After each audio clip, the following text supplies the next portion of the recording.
Today I will show you the derivation of the compound interest formula for n compoundings per year, which is a equals p parentheses 1 plus r over n parentheses nt. For the zero, the p equals the amount of money you start with. For the first year, take the principal and add it to the principal times the rate, which then equals p parentheses 1 plus r. For the second year, take the answer from the first year and add it to that same amount times r, which equals p parentheses 1 plus r squared. In the third year, do the same and take the amount from the previous year and add it to the same amount times r. When you compound it, you should get p parentheses 1 plus r cubed. Therefore, the formula for when it is compounded yearly is p1 plus r to the t. An example would be when p equals $50 and rate equals 5%. For 0, it's going to be 50. For 1, it'll be 50 plus 50 times the rate, which is 52.5. And you take that amount for the second year and add it to that same amount times the rate, which is 137.81. If you compound it n times per year, the annual rate r has to be divided by n, the number of times, and the operation 1 plus r over n will be done n times per year. So you take 1 plus r over n to the t and multiply that all by n, and since a power to the power is just multiplication, it becomes 1 plus r over n to the nt. When you put it all together, you get a equals p 1 plus r over n to the nt.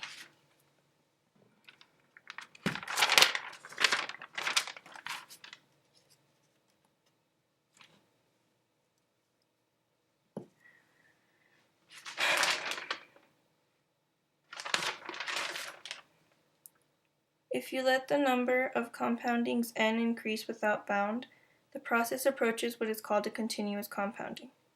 In the formula for n compoundings per year, let m equal n over r. This produces a equals p 1 plus r over n to the nt. You want to solve for n, so you get n equals m over r, which is the given. When you plug in mr in place of n, and you get a equals p 1 plus r over mr to the mrt. The r's cancel out and you're left with a equals p 1 plus 1 over m to the mrt.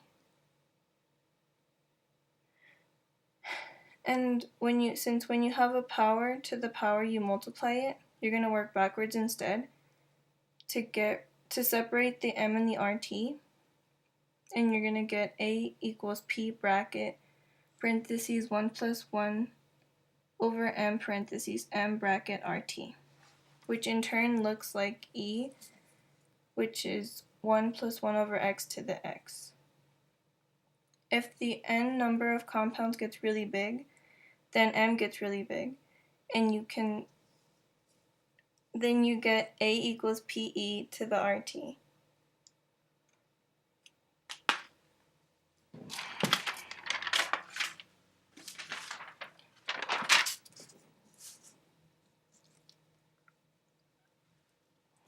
Some examples using these formulas would be: Karlos deposits $2,000 into an account with an interest at 3.5%. How much money will there be in the amount after 6 years?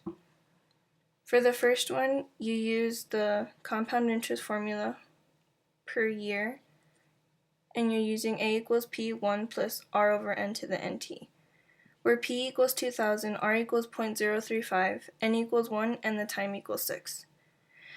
When you plug it all in, you should get 2,000 parentheses 1 plus 0.035 over 1 to the 6 times 1. You plug that all into the calculator as is, and you get 2,000 $458.51. To use the compound interest formula for continuous compounding, you use A equals PE to the RT.